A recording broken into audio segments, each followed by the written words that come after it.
please, don't try anything that you're about to see us do at home. Ever. On this episode of Mythbusters, was the moon landing a hoax? Yep, the team are tackling the tallest tale of all. Did NASA fake the Apollo moon mission? That's 100% wacky right there. Adam and Jamie first focus on the photos. Behold our moon landing set. Do these stills prove Neil Armstrong took his small step in a studio? Taking the shot. Then they investigate the myth that to fabricate the classic look of lunar landings, NASA simply slowed down the film. And finally, Cary, Grant, and Tori Oh my God. These are all vacuum chambers? take on claims that in a vacuum, flags don't flap and foots don't print. In your face, conspiracy theorists. Who are the Mythbusters? Did you know what was lurking in your basement? Adam Savage This is the best cooking show ever. and Jamie Heineman. Is that beautiful or what? Between them, more than 30 years of special effects experience. Wow! Joining them, Grant Imahara, That was crazy. Cary Byron, Let's go. and Tori Belleci. Is this as disturbing as I think it is? They don't just tell the myths, they put them to the test.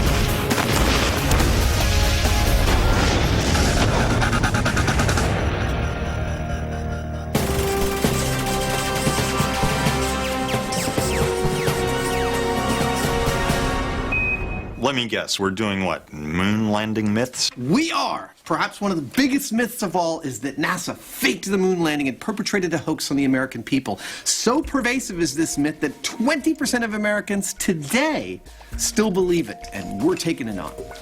Well, how are we going to do that? The number of claims are massive. I mean, they range from photographs to heat signatures to footprints. I know there's a lot of them. I think what we should do is cherry pick the most common ones and piece the truth together as best we can.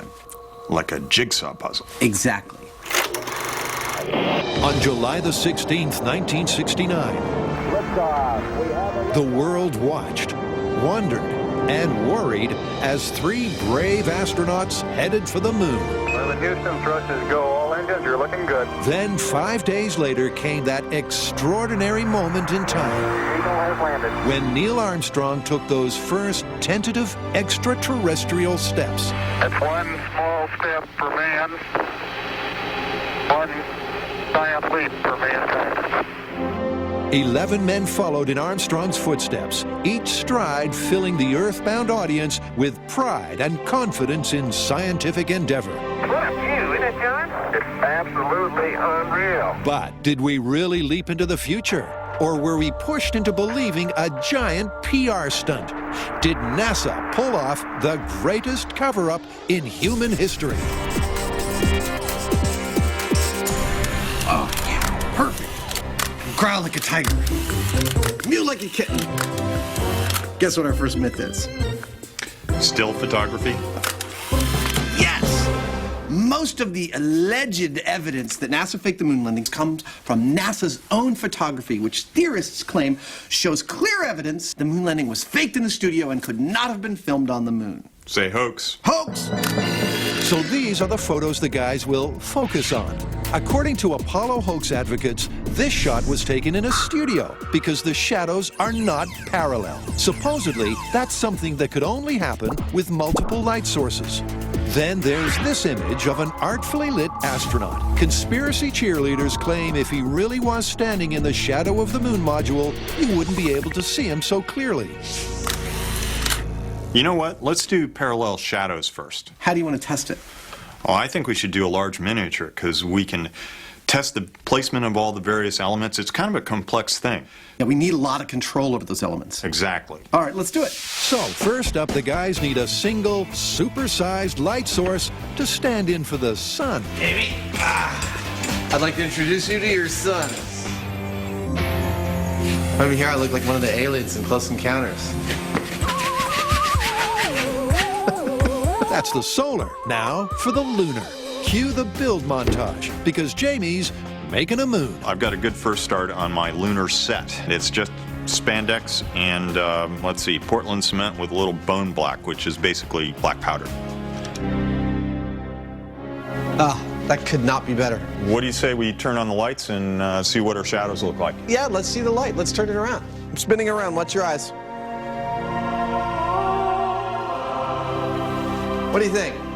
Works for me. We've had the lights, and there's been plenty of action.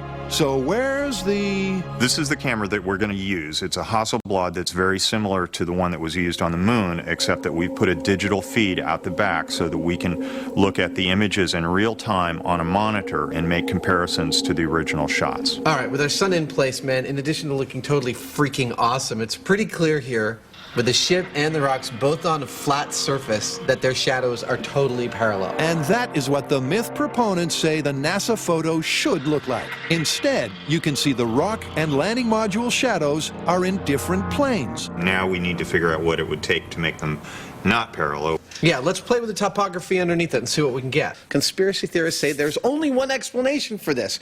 2 light sources. And since there's only one light source on the moon, and that's the sun, That's really kicking it forward. this has to be shot in a studio. We're positing that it's the topography of the moon causing these shadows of the rocks to look like they're not parallel, when in fact they are, and that's what we're trying to imitate here. It's all just about adjusting us directly to the light. What Adam and Jamie have done is simply give the miniature lunar landscape some realistic contours and imperfections. That's perfect. Is it? Yeah. And the shadows appear to move out of their parallel path. And Adam, happy, Dude, your setup looks perfect. takes his snap. Take in the shot. So I can hear what you're saying. You're saying, but you guys replicated the moon shot on a set, and you're special effects artists. In fact, you're exactly the guys they would have hired to do this kind of thing in the first place. That's not the point.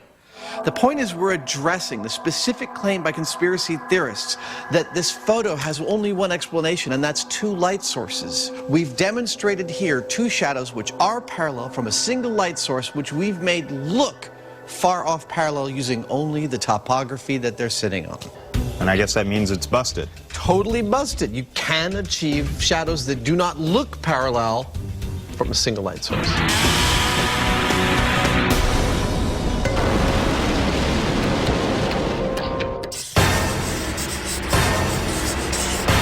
In a vacuum, stay puffed spacemen don't stay puffed for long. That's what happens to you in space if you don't have a spacesuit. Oh, it's like a raisin. Well, as much as I love busting out the vacuum chamber, what does the marshmallow astronaut have to do with the moon? Okay, well, as we know, the surface of the moon is a vacuum. And some of the conspiracy theories contend that the moon landing footage is fake because some of the things that they did are impossible to do in a vacuum. That's right. There's the one theory about the flag. A lot of people think it looks like it's flapping in the wind. Now, that would be impossible in a vacuum because no air, no wind. Someone actually told me a good one about the footprints. The idea is that the astronauts couldn't leave such distinct footprints on the moon because there's no moisture in a vacuum, and the moisture is what hold the footprint together. So how are we going to test this one? I think we're going to need a bigger vacuum. And like way more marshmallows. These vacuum theories are some of the more convincing in the conspiracy canon. After all, it appears logical that the breeze that fluttered the flag just couldn't be there on the moon. And anyone who's taken a walk on a beach knows only wet sand leaves a definite footprint. So with no moisture on the moon, then these images must be fake. Okay, so we're going to have to replicate the conditions of the moon as close as possible here on Earth. Well, I think the closest we're going to get are the vacuum chambers in Alabama at NASA. Yeah, but we're not allowed to go into the vacuum chamber. So the experiments that we make, they're all going to have to be operated remotely. Okay, well, I'd like to do the flag test and build it to the original NASA specifications and then figure out some way to turn it like the astronauts did. All right, well, I'm going to take care of the footprint myth. I was wondering if you could help me with an experiment to demonstrate the whole theory behind this myth. Boys, don't fight. Plenty me to go round.